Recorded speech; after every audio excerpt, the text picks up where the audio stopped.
दो ट्रेड तो bank Nifty दे ही देगा। बहुत कम दिन ही ऐसा होता है जो सपोर्ट रेजिस्टेंस से हमें ट्रेड ना मिले। मैं चारों की बात कर रहा हूँ, चारों को मिला के बात कर रहा हूँ कि कम से कम दो ट्रेड तो आपको मिल ही जाएगा। दो ट्रेड का मतलब भी बहुत अच्छा होता है अगर आप सारे दिन के दौरान दो अच्छे ट्रेड आप। दोस्तों जैसा कि मैंने बताया कि सपोर्ट रेजिस्टेंस में चार तरह के सपोर्ट रेजिस्टेंस को फॉलो करता है, सबके अलग अलग रूल्स होते हैं। तो मैं चार तरह के सपोर्ट रेजिस्टेंस को फॉलो करता हूं। तो जो अभी हम सपोर्ट रेजिस्टेंस की बात कर रहे हैं वो बात कर रहे हैं हॉरिजॉन्टल लाइन की। हॉरिजॉन्टल लाइन की इस 5 मिनट के चार्ट पे हम किस तरीके से इंट्राडे में ट्रेड करते हैं, ये मैं 5 मिनट के चार्ट पे ज़्यादातर एनालिसिस करता हूँ। हॉरिजॉन्टल लाइन का ध्यान रखिएगा, हॉरिजॉन्टल लाइन की बात कर रहा हूँ। जैसे ऐसे ये हॉरिजॉन्टल लाइन, इसके बीच में अगर मार्केट चल रहा है तो इस सपोर्ट रेजिस्टेंस को मैं किस किस तरीके से बाइंग कर सकता हूँ, इसके 3 से 4 तरीके से मैं इसको ट्रेड करता हूँ। तो मैं वो तीनों चारों तरीके आप लोग को बता देता हूं। चीज़ों को देखिए, समझिए और सीखते रहिए। ये सपोर्ट रेजिस्टेंस, पहला सपोर्ट रेजिस्टेंस हॉरिजॉन्टल लाइन का। जो दूसरा सपोर्ट रेजिस्टेंस, जो मैं 4 टाइप ऑफ सपोर्ट रेजिस्टेंस यहाँ पे फॉलो करता हूं। पहला हॉरिजॉन्टल लाइन हो गया, दूसरा यहाँ पे हो गया वो हो गया ट्रेंड लाइन, कि ट्रेंड लाइन के सपोर्ट रेजिस्टेंस को मैं किस तरीके से फॉलो करता हूँ। तीसरा यहाँ पे हो गया मूविंग एवरेज, कुछ मूविंग एवरेज के सपोर्ट रेजिस्टेंस को मैं फॉलो करता हूँ, तो वो किस तरीके से फॉलो करता हूँ वो भी आप लोग को बताऊंगा।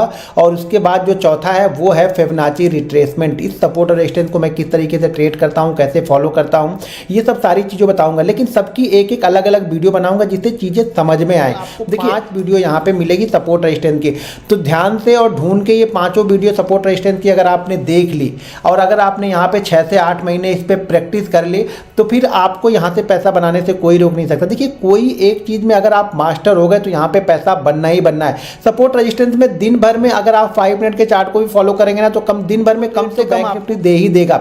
बहुत कम दिन ही ऐसा होता है जो सपोर्ट रेजिस्टेंस से हमें ट्रेड ना मिले। मैं चारों की बात कर रहा हूँ, चारों को मिला के बात कर रहा हूँ कि कम से कम 2 ट्रेड तो आपको मिल ही जाएगा। 2 ट्रेड का मतलब भी बहुत अच्छा होता है। अगर आप सारे दिन के दौरान 2 अच्छे ट्रेड आपको मिल गए तो आपकी सारी कसर पूरी हो जाएगी। जबरदस्ती के सारे ट्रेड लेने की कोशिश मत करो, सब चीज़ों को सीखने की कोशिश मत करो, किसी एक चीज़ में मास्टर हो जाओ। सपोर्ट रेजिस्टेंस को देखिए, मैंने यहाँ पे 2 लाइन ड्रॉ कर ली है, हॉरिजॉन्टल लाइन, ठीक है।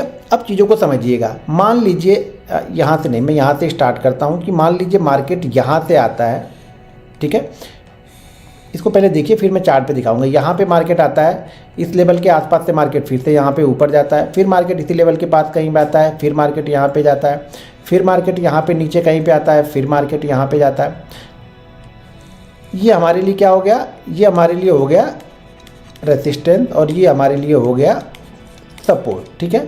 ये हमारे लिए सपोर्ट लाइन हो गई। ये वाली जो लाइन है ये सपोर्ट लाइन है, ये वाली लाइन जो है रेजिस्टेंस लाइन है। ये सारी बातें हम 5 मिनट के टाइम फ्रेम पे कर रहे हैं, ठीक है ना। ये 5 मिनट का टाइम फ्रेम पे सारी बातें कर रहे हैं। अभी मैं चार्ट पे भी आप लोग को दिखाऊंगा। अब देखो जनरली क्या होता है ना, सपोर्ट रेजिस्टेंस बहुत सारे लोग मुझे मैसेज डालते हैं, कमेंट करते हैं वीडियो के नीचे कि सर मेरा सपोर्ट रेजिस्टेंस से मैं फेल हो जाता हूँ। मेरा सपोर्ट रेजिस्टेंस क्यों फेल हो जाता है उसके बारे में बताइए। भाई आपका सपोर्ट रेजिस्टेंस फेल क्यों होता है उसके बारे में भी इस वीडियो में बात करने वाला, तो वीडियो को ध्यानपूर्वक देखिएगा आप लोग। देखिए होता क्या है ना, मार्केट में आप लोग चलती ट्रेन को पकड़ने की कोशिश करते हो, इसलिए आपका सपोर्ट रेजिस्टेंस फेल हो जाता है, करने लगता है। वहाँ पे ज़्यादातर फॉलो करता हूँ मैं। अब चीज़ों को समझिएगा। अगर मार्केट ने, मान लीजिए मार्केट यहाँ से आ रहा है, इंट्राडे के दौरान ऐसा चार्ट बना, यहाँ पे आया, फिर नीचे गया, फिर यहाँ पे आया, फिर यहाँ पे आया, इस जगह पे। अब मान लेते हैं ये जो लेवल है, ये मान के चलते हैं कि 44,300 ऐसा मान के चलते हैं, और ये जो लेवल है वो है 44,000 का, ठीक है। इंट्राडे के दौरान मार्केट ने ये एक रेंज बना लिया, ऐसा मान लेते हैं, हम एज्यूम कर लेते हैं, ठीक है। एक मार्केट ने ये रेंज बना लिया 300 पॉइंट की रेंज में, ये 2 बार 3 बार मार्केट यहाँ पे गया। अब जब मार्केट यहाँ से निकला इस लेवल के आसपास, जरूरी नहीं कि 44 होगा, हो सकता है 44,100 के आसपास से मार्केट निकला और ये 43,000 के आसपास पहुँच गया। और जो ये रजिस्टेंस लेवल है, मान लेते हैं रजिस्टेंस लेवल भी हमारा 44,300 है, और मार्केट जैसे इस लेवल को क्रॉस करता है आप लोग यहाँ पर बाई कर लेते हो, ठीक है। आप जब यहाँ पे बाइंग करते हो आपको दिख तो रहा है कि मार्केट यहाँ पे रेजिस्टेंस को क्रॉस कर रहा है, ठीक है ना। लेकिन इंट्राडे के दौरान जो आप इंट्राडे के मूव को नहीं देख रहे हो बैंक निफ्टी को, पहले ये देखना पड़ता है ना कि बैंक निफ्टी इंट्राडे में मूव करता कितना है, ऊपर से नीचे कितना मूव करता है, 200 point, 300 point, 400 point. Generally 22 trading session में से आपको ये देखना है कि मैक्सिमम टाइम ये कितने पॉइंट मूव करता है या कितने पॉइंट की रेंज बना के कितने पॉइंट मूव करता है, तभी आपको समझ में आएगा, वरना समझ में नहीं आएगा।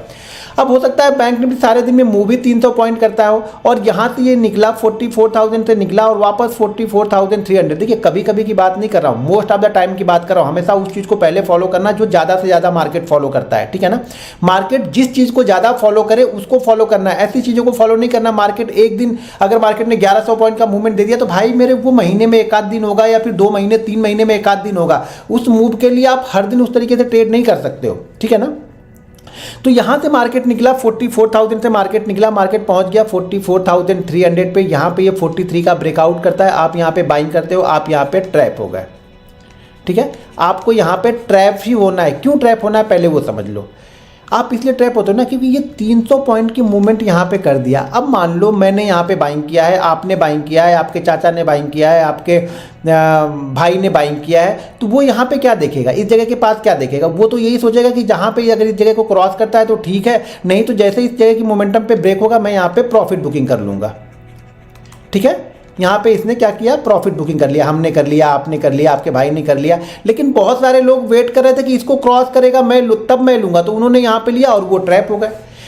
क्यों ट्रैप हुए कि यहाँ पे देखिए ये घोड़ा क्या कर रहा है, ये घोड़ा दौड़ते दौड़ते दौड़ते दौड़ते दौड़ते दौड़ते दौड़ते दौड़ते यहाँ पे पहुँचा। अब ये थकेगा घोड़ा, ठीक है ना। अब ये घोड़ा उसी रफ्तार से नहीं चलेगा क्योंकि घोड़ा दौड़ते हुए आ रहा, तो ये घोड़ा थकेगा ही थकेगा। और आप घोड़े पे दाव ही आपने तब लगाया जब घोड़ा थकने वाला है। मतलब ये 10 में से 8 बार आप फेल हो गए यहाँ पे। फिर आप बोलोगे यार सपोर्ट रेजिस्टेंस आपने बताया लेकिन सपोर्ट रेजिस्टेंस वर्क तो करता नहीं है। तो यहाँ पे अगर घोड़ा यहाँ से दौड़ते दौड़ते आ रहा है और घोड़ा इस लेवल को क्रॉस कर रहा है, मतलब अब घोड़ा थक रहा है, घोड़े की रफ्तार कम होगी, तो यहाँ पे आप ट्रैप हो गए, 100% आप ट्रैप हो गए। ये सपोर्ट रेजिस्टेंस कब वर्क करेगा अच्छी तरीके से, पहले मैं इसको 2 बार ही बनाते हैं, ठीक है, ठीक है। और ये हाथ निकला, ये रजिस्टेंस मार्केट कब क्रॉस करेगा तो आपको अच्छा प्रॉफिट होगा। समझो मेरी बात को ध्यान से सुनना, आप इसीलिए फेल होते हो, फिर बाद में मत कहना आप लोग। जब मार्केट यहाँ पे टाइम बिताएगा, अब टाइम बिताने का मतलब क्या बोलोगे, कुछ लोग बोलेंगे सर कितना टाइम बिताए, 1 घंटे 2 घंटे आधे घंटे 5 मिनट, क्योंकि हम इंट्राडे का ट्रेड ले रहे हैं। देखिए यहाँ से एक अगर यहाँ पे निकलता है तो कुछ ना कुछ टाइम यहाँ पे 10 मिनट रुक जाए, 15 मिनट रुक जाए, 20 मिनट रुक जाए। इस रुकने में होगा क्या, 2 चीज़ें होती हैं रुकने में। पहली बात तो जिन लोगों ने यहाँ से बाइंग किया होगा, कैसे बाइंग किया होगा ये मत पूछो कि हम यहीं पे बाइंग कर ले, हम यहाँ क्यों बाइंग कर ले, भाई उनको वहाँ पे कंडीशन देखिए कि उन्होंने बाइंग किया होगा। हम ब्रेकआउट पे बाइंग करने की सोचे तो हम यहाँ पे सोचेंगे बाइंग करने के लिए। तो यहाँ पे बाइंग करने वाला कब प्रॉफिटेबल होगा, जब मार्केट इस जगह पे आके रुकेगा। अब वो हो सकता है 5 मिनट में मूव बना दे, 10 मिनट में बना दे, लेकिन यहाँ पर उसी फ्लो में जा रहा तो छोड़ दो। एक आध रेड कैंडल अगर इस जगह पे बन गई तो क्या होगा कि यहाँ के जिन लोगों ने लिया उन लोगों ने यहाँ पे प्रॉफिट बुकिंग कर लिया। जब उन लोगों ने यहाँ पे प्रॉफिट बुकिंग कर लिया तो मार्केट थोड़ा सा हल्का हो गया। यहाँ पे हो सके 5 मिनट रुक जाए, 10 मिनट रुक जाए, लेकिन इस जगह पे जितना टाइम रुकता है समझ लो उतनी मूव कंफर्म होती जाती है कि ये मूव बड़ी होगी। जितना जल्दी जाएगा ये मूव उतना छोटा होगा। जितना टाइम यहाँ पे बिताएगा, हो सके 20 मिनट बिता दे, 25 मिनट बिता दे, आधे घंटे बिता दे, और उसके बाद निकलेगा तो ये मूव बड़ा होगा। ये ध्यान रखना, ये मूव उतना ही बड़ा होगा और उतना ही फास्ट भी होगा। यार मैं लिखता हूँ ना कई जगह पे फास्ट मूव होनी है तो इस लेवल के ऊपर जाएगा, नया हाई मार्केट को जाना है तो इस लेवल के ऊपर निकलेगा तो ही नया हाई मारेगा। तो कई सारी कंडीशन होती है। तो वो जो फास्ट मूव वाला लिखता हूँ वो इसीलिए लिखता हूँ कि मार्केट यहाँ पे टाइम बिताए। देखिए मैं वीडियो बताता हूँ तो भी यही बताता हूँ आप लोगों को कि मार्केट को टाइम। अब कुछ लोग लगता नहीं सर ये तो निकल गया, छूट गया, हो सकता है कभी कभी ये ट्रैप करेगा लेकिन कभी ऊपर भी चला जाएगा। लेकिन 10 में से 8 बार आपको ये कंडीशन ट्रैप करेगी अगर ये नीचे से 250-300 पॉइंट चल के आ रहा है तो यहाँ रुकना जरूरी है उसको, ठीक है। अगर यहाँ पे रुक के जा रहा है तो ये 10 में से 8 बार आपको प्रॉफिट देगा। अब ये समझो यहाँ पे 10 में से 8 बार हम प्रॉफिट ले रहे हैं, यहाँ पे हम 10 में से 8 बार हम ट्रैप हो रहे हैं। ट्रैप कब हो रहा है, जब उसी फ्लो में निकल जाता है। प्रॉफिट कब 10 में से 8 बार लेंगे, जब यहाँ पे टाइम बिता के ऊपर की साइड में निकलेगा तो हम यहाँ पे प्रॉफिट बुकिंग मिलेगी, यहाँ पे हमें प्रॉफिट मिलेगा, यानी यहाँ पे हमारा ट्रेड सक्सेसफुल होगा। इसके चांसेस 80% है कि अब यहाँ से एक नया मूवमेंट ये मारेगा, नई एक वैल्यू यहाँ पे ऐड होगी, नए एक बायर यहाँ पे ऐड होंगे। बहुत सारे लोग यहाँ पे जो लोग ये सोच रहे थे कि पिछली 2 बार 3 बार से यहाँ पे शॉर्ट कर रहे थे, उन लोगों ने अगर शॉर्ट किया होगा तो वो लोग भी अपनी पोजीशन को यहाँ पे कवर करेंगे। तो ये सब चीज़ों को समझिएगा। देखिए एक दिन का गेम नहीं है कि अगर आप ये समझें कि मैं एक दिन में आप लोग को कुछ सिखा दूँ, बता दूँ, कुछ ऐसी जड़ी बूटी आप लोग को सुंगा दो जिससे आप प्रॉफिटेबल हो जाओ, तो ऐसा नहीं होगा। आपको प्रैक्टिस करनी पड़ेगी, ये चीजों को आपको ऑब्जर्व करना पड़ेगा, क्योंकि मार्केट कई बार आपको गलत साबित करेगा। मार्केट बोलेगा कि यार तुम रुक गए, देखो मैं तो निकल गया। तो इस चक्कर में क्या होता है ना, फिर आप अगली बार रुकोगे नहीं, उसी फ्लो में ले लोगे और आप ट्रैप हो जाओगे। तो हमारा ये जो जोन होता है ना, जो भी ये एक कैंडल, मान लीजिए 5 मिनट की एक ही कैंडल बनी ना, इसी एक कैंडल के नीचे मैं यहाँ पे एसएल लगा लूंगा। छोटा सा एसएल मेरा बनेगा, यहाँ पे मेरा एसएल छोटा सा बनेगा। और जैसे इसको निकालेगा, मान लीजिए ये लेवल कितना था, 42,300 है मान लो। तो जैसे ये 42,311, यानी एक राउंड फिगर ऊपर का 10.12। देखो जो भी ये रेंज बन रही होगी ना, एक ही समझ लो, ये हो सकता है कि ये रेंज बन रही होगी 42,333 की, हो सकता है ये रेंज बन रही होगी 42,378 की। तो ये जो भी रेंज बनी हो ना, ये जो भी रेंज बनी हो, उस रेंज के ऊपर वाला जो राउंड फिगर होगा ना, उसके ऊपर ही मैं लूँगा। ये राउंड फिगर वाला मत पूछना कि राउंड फिगर क्यों लेते हो, बस मुझे अच्छा लगता है राउंड फिगर, मुझे सपोर्ट करता है, मेरे माइंड में वो राउंड फिगर बच गया, इसलिए मैं राउंड फिगर को फॉलो करता हूं ज़्यादातर। ठीक है, तो जैसे ये 42,377 का रजिस्टेंस है, तो मैं कोशिश करूंगा कि 43,088 के ऊपर मार्केट निकले तो मैं यहाँ पे बाइंग कर लूँ। क्लियर है? फिर मैं यहाँ पे क्या करूँगा, बाइंग कर लूँगा। लेकिन एक चीज़ ध्यान रखना, अगर यही कंडीशन 42,480 पे बन रही है ना, तो फिर मैं यहाँ पे टाइम बिता रहा तो भी मैं नहीं लूँगा। फिर मैं कब लूँगा, इसको 511 पे लूँगा, क्योंकि ज़्यादातर जो राइटर होते हैं वो 500 वाली और 1000 वाली स्ट्राइक प्राइस पे रहते हैं बैंक निफ्टी में।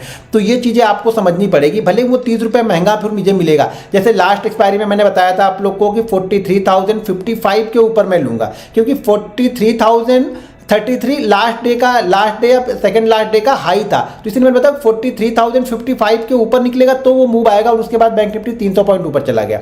ठीक है, तो आप फेल नहीं होगे जब यहाँ पे ये टाइम बिताएगा। यहाँ पे बिना टाइम बिताए निकल रहा तो फिर आप ट्रैप होने वाले हो, ये ध्यान रखना। तब मैं यहाँ पे ट्रेड नहीं लूँगा। हो सकता है ये 10 में से 2 बार चलता है, बहुत अच्छा चलता है, लेकिन 8 बार मुझे ट्रैप करेगा, तो जहाँ पे मुझे लग रहा है कि मेरा 8 बार पैसा जाने वाला है, मैं वहाँ पे बाइंग नहीं करूँगा। तो इसलिए आप लोग सपोर्ट रेजिस्टेंस पे फेल होते हो, क्योंकि यहाँ पे टाइम नहीं बिताए थे। दूसरी चीज़ें, ये पहली कंडीशन हो गई कब, जब यहाँ से ऑलरेडी ये 200-250 पॉइंट की मूव करके आ रहा तब।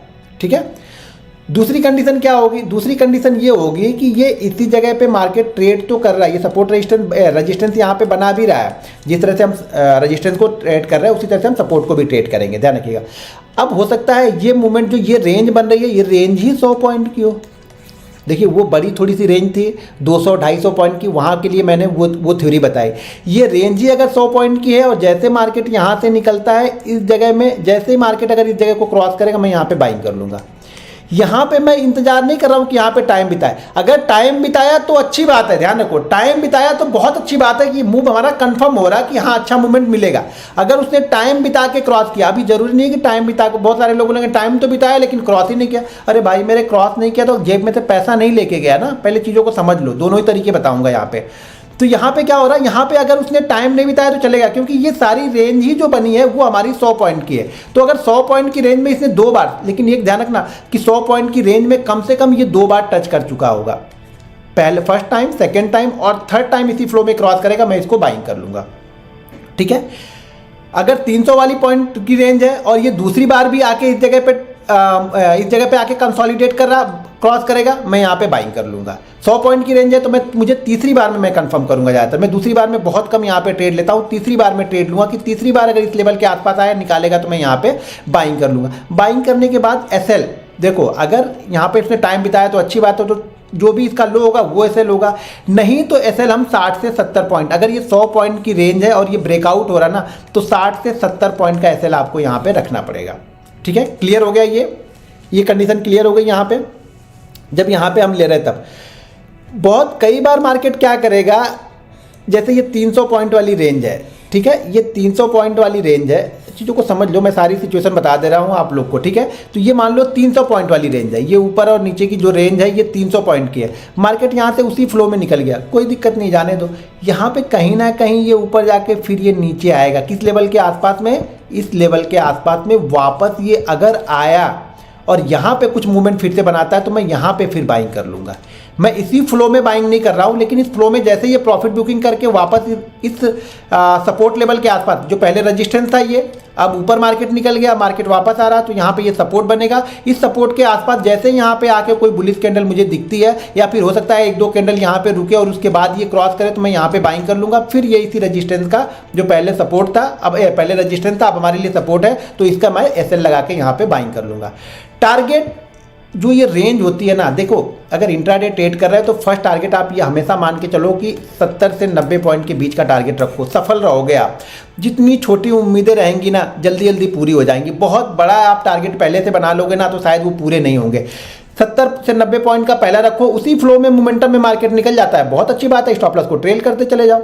नहीं निकलता है तो पहला तो हमारा भी 70 से 90 पॉइंट की बता, आशाएं कम रहेंगी ना तो सफलता ज़्यादा मिलेगी आप लोग को। बहुत ज़्यादा उम्मीद लेके आओगे ना सफलता नहीं मिलेगी। यहाँ पे ये कंडीशन बता दी मैंने सपोर्ट रेजिस्टेंस को ट्रेड करने की।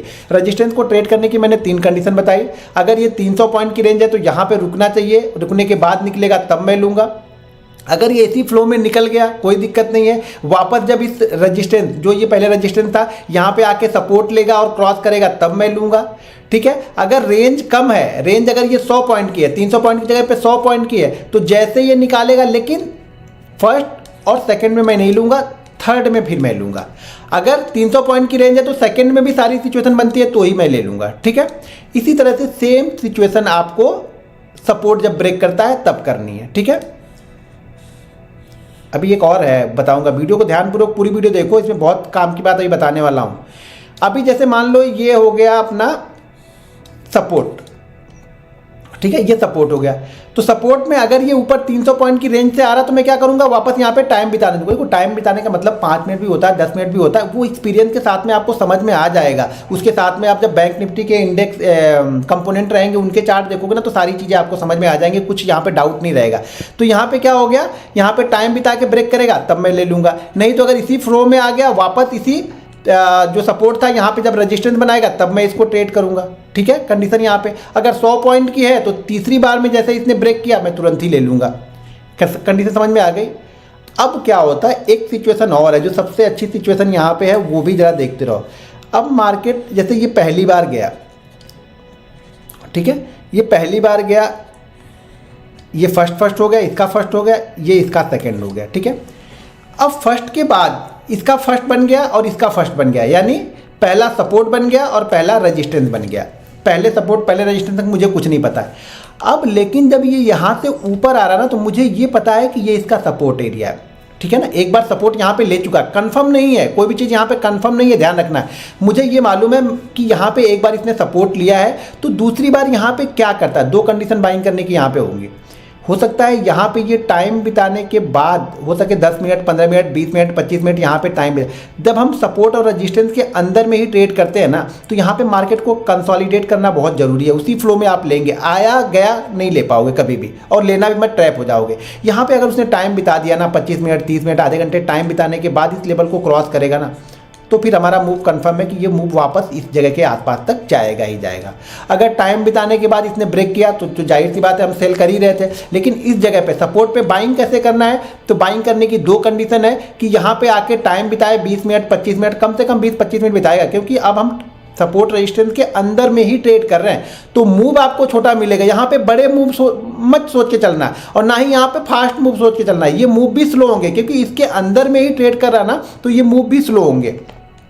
तो जैसे यहाँ से ये टाइम बिता के निकलेगा मैं यहाँ पे बाइंग कर लूँगा, यही मेरा एसएल रहेगा। एसएल होता है तो होने दो, एक एसएल भी होगा तभी आपको सीखने को मिलेगा। एसएल भी होगा तो एसएल पे निकल जाना है, क्योंकि वो एसएल पे निकल के तो वापस क्या करना है अपने को, पोजीशन यहाँ पे क्या हो जाएगी, डाउन साइड की पोजीशन हम बना लेंगे यहाँ पे अगर एसएल होता है तो यहाँ पे क्या हो गया, हम इस जगह पे इसको बाइंग कर सकते हैं, पहली कंडीशन। दूसरी कंडीशन ये बनेगी कि अगर ये रेंज 100 पॉइंट से अधिक है, 150 पॉइंट, 200 पॉइंट की रेंज है और इसी फ्लो में आके अगर इसी फ्लो में इसने यहाँ पे हैमर बना दिया, मैं हैमर के ऊपर ही बाइंग कर लूँगा। एक रिस्क मैं इस कैंडल का ले लूँगा यहाँ पे, फिर मैं यहाँ पे नहीं ढूंढा कि टाइम बिताया, क्योंकि ये कैंडल ही हमें सपोर्ट का काम करेगी। क्योंकि हैमर बन गई तो मैं हैमर के ऊपर जैसे निकलेगा मैं यहाँ पे बाइंग कर लूँगा, हैमर का एसएल लगा लूँगा। देखो कई सारी चीज़ें यहाँ पे बता रहा हूँ, कन्फ्यूज मत हो जाना आप लोग, ठीक है। अगर कन्फ्यूजन होगा तो कमेंट बॉक्स में मुझे कमेंट करके जरूर बताना। और इसी तरह के चार्ट मैं पोस्ट करते रहता हूँ अपने लर्निंग ग्रुप पे, तो उसको आप ज्वाइन कर लो। ज्वाइन करोगे तो उस पर चार्ट पे आपको बहुत सारी चीज़ें समझ में आएंगी। और जिन लोगों ने अभी तक अकाउंट ओपन नहीं किया तो फटाफट अपने डीमेट अकाउंट ओपन करके आप हमारा लर्निंग ग्रुप ज्वाइन कर लो। डीमेट अकाउंट के लिंक वीडियो के डिस्क्रिप्शन में दिए हुए हैं, ठीक है। उसी तरह से मान लीजिए ये यहाँ पे पहुँच गया और यहाँ पे पहुँच कर ये टाइम बिता रहा, टाइम बिता के ये ऊपर ब्रेकआउट ना करके ये नीचे की साइड में आ गया, यानी सपोर्ट रेजिस्टेंस के अंदर में ही ट्रेड कर रहा, तो मैं यहाँ पे इसको सेल कर दूंगा और ये रेंज मेरी एसएल हो जाएगी। या फिर इसी रेंज में पहुंच के ये पहली कैंडल इसी के रेंज में पहुंच करके ये एक कैंडल यहाँ पे शूटिंग स्टार कैंडल बना देगा तो भी मैं इसको सेल कर दूंगा। लेकिन ये ध्यान रखूंगा कि मेरा टारगेट यहाँ पे हमेशा छोटा ही रहेगा और टारगेट ये स्लो रहेगा प्लस छोटा रहेगा। तो यहाँ पे क्वांटिटी में बड़ी ट्रेड नहीं करूंगा। क्वांटिटी बड़ी मैं कहाँ पे ट्रेड करूंगा, जब ब्रेकआउट या ब्रेकडाउन होता है वहाँ पे क्वांटिटी बड़ी ट्रेड करता हूँ। रेंज के अंदर मार्केट रहेगा तो क्वांटिटी वहाँ पे छोटी ट्रेड करूंगा।